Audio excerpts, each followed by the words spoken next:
আর শুরুতেই চোখ রাখবো উত্তরকাশীর দিকে, কারণ ভয়াবহ পরিস্থিতি উত্তরকাশীর। ভয়াবহ হরপাবানের পর এবার কাদা পাথরের স্তরের একেবারে নিচে প্রাণের খোঁজ চলছে। যুদ্ধকালীন তৎপরতায় উদ্ধার কাজ চলছে। এখনো পর্যন্ত 190 জনকে উদ্ধার করা হয়েছে, 5 জনের মৃত্যু হয়েছে।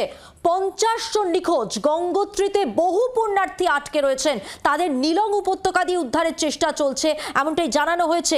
জানিয়েছেন উত্তরাখণ্ডের মুখ্যমন্ত্রী পুষ্কর সিং ধামি।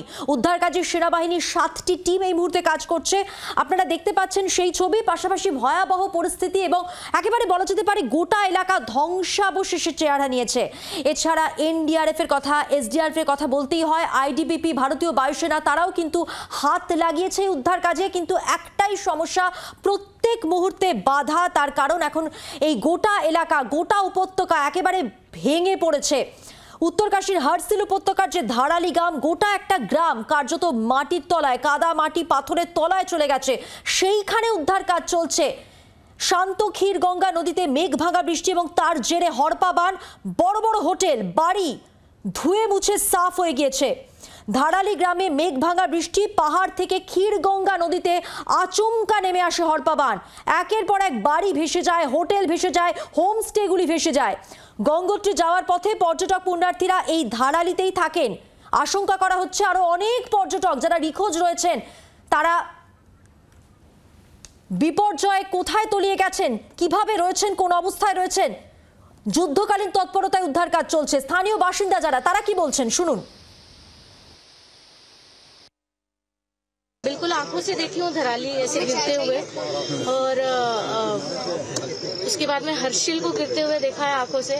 उधर ही से हम लोग गुजर रहे थे, तो हम लोग जैसे तैसे बच के वो रात निकाले हैं। और 2-3 दिन में 2-3 दिन नहीं, एक ही दिन, अगले ही दिन पूरी टीम आ गई, पूरी इंडिया सपोर्ट करने के लिए आ गई। थैंक यू सो मच कि सभी ने यहाँ पे हमें सपोर्ट किया है।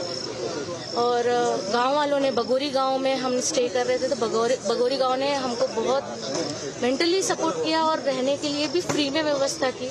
और कैंप की व्यवस्था इंडियन आर्मी की तरफ से और उत्तराखंड पुलिस की तरफ से, सभी की तरफ से हर टाइप की हेल्प थी। हमें कोई तकलीफ नहीं हुई और बहुत प्यार मिला उधर से। Thank you so much. इतना डर लगा मुझे, बट गांव वाले ने इतना सपोर्ट किया, वो मतलब हमें बताया कि ऐसा नहीं होता, और आर्मी वाले को देखकर हमें भी थोड़ी हिम्मत आई। যেটা জানা যাচ্ছে যে চারধাম যাত্রার রুটে এই বিপর্যয় যে হয়েছে তার পিছনে কিন্তু একটা কারণ অনুমান করা যাচ্ছে, যাকে ছোটা চারধাম বলে মূলত।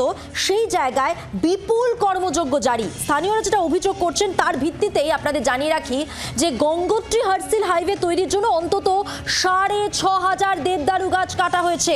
আর তার উপর নমামি গঙ্গে প্রকল্প রয়েছে। আর এই গাছ হারানো পাহাড় চরিত্র পাল্টাচ্ছে। ধস এখন এইসব জায়গায় আকচার হচ্ছে। 90-এর দশকে বিপুল পরিমাণ গাছ কাটার কর্মযজ্ঞে চলেছিল এই এলাকা, এবং হরসিল, মুখওয়াওয়া আর আশেপাশের যে সমস্ত গ্রাম, সেই গ্রামের মহিলারা সেই সময় প্রবল প্রতিবাদ করেছিলেন। আর এই নিয়ে কথা বলবো, আমাদের সঙ্গে এই মুহূর্তে সরাসরি রয়েছেন আবহাওয়া বিশেষজ্ঞ সুজীব কর। সুজীব বাবু, যেমনটা আমি বলছিলাম যে চারধাম যাত্রার যে রুট, এখানে চারধাম যাত্রার রুট পরিষ্কার করবার জন্য বলা যেতে পারে দেবদারু গাছ, 6000 দেবদারু গাছ কাটা হয়েছে। পাশাপাশি উন্নয়নের যে কর্মযজ্ঞ চলছে প্রত্যেক সময়, সেই জায়গায় দাঁড়িয়ে একাধিক পরিবর্তন করতে হয়েছে। তাহলে কি এবার প্রকৃতি এইভাবেই এই বিপর্যয়ের মধ্যে দিয়ে প্রতিশোধ নিচ্ছে? কি মনে হচ্ছে আপনার? দেখুন, এক্ষেত্রে এই ভয়ঙ্কর বিপর্যয়ের পেছনে মূলত 3টি কারণ খুব গুরুত্বপূর্ণ। সেটা হচ্ছে গঙ্গোত্রী থেকে কয়েক কিলোমিটার নিচে হচ্ছে হরসিল, এবং এই হরসিলের কাছে গঙ্গা নদী অত্যন্ত প্রশস্ত। তার কারণ এই অঞ্চলের মৃত্তিকা অত্যন্ত কোমল প্রকৃতির, যে কারণের জন্য গঙ্গা নদী এখানে বারবার শাখায়িত হয়েছে। তবে কিছু দূর পরে পুনরায় আবার গঙ্গা এসে একসাথে মিশে গেছে, যেখান থেকে নাম হয়েছে ক্ষীর গঙ্গা। ক্ষীর গঙ্গা প্রবাহিত হয়েছে এই ধারালি গ্রামটির মধ্যে দিয়ে। বেসিক্যালি হরসিল থেকে মাত্র 6 কিলোমিটার দূরে হচ্ছে ধারালি, যেটা হচ্ছে ডাউন স্ট্রিমের মধ্যে অবস্থান করছে। এবং ন্যাচারালি এই টোটাল জোনটা অত্যন্ত কোমল প্রকৃতির শিলা দিয়ে গঠিত, যে কারণের জন্য গাছপালা এগুলোই এখানকার মাটির স্টেবিলিটিকে ধরে রাখে। কিন্তু বেসিক্যালি যেটা ঘটেছে বিগত কিছুদিন ধরে এখানে বিভিন্ন ধরনের প্রজেক্ট ইত্যাদি চলার ফলে প্রচুর পরিমাণে গাছপালাকে ধ্বংস করা হয়েছে, যে কারণের জন্য মাটি অত্যন্ত লুজ হয়ে গেছে।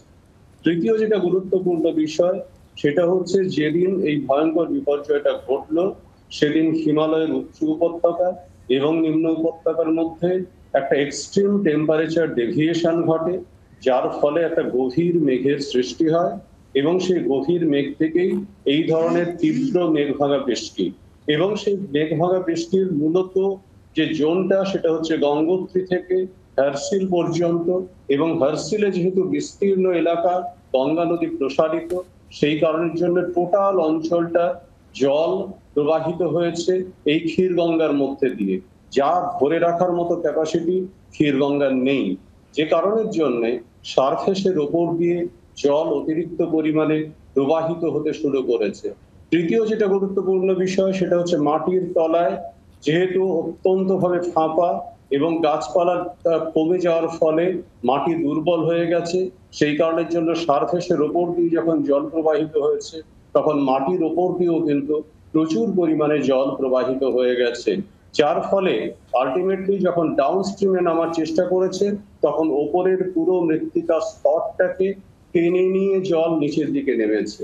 আপনারা জানেন ভালো করে এই অঞ্চলে রিসেন্টলি অনেকটা ডেভেলপমেন্ট ঘটেছে, গ্রাম যেমন আছে তার সঙ্গে বেশ কিছু হোটেল এবং টুরিস্টদের থাকার জায়গা ইত্যাদি ইত্যাদি সমস্ত তৈরি হয়েছিল এবং সেগুলো যথেষ্ট লোড আছে, ফলে এই নরম মাটি এই লোডেড মেটেরিয়াল গুলোকে আর ধরে রাখতে পারেনি, জলের টানে এবং পলিরাশির টানে আলটিমেটলি পুরোটা ধুয়ে বেরিয়ে গেছে।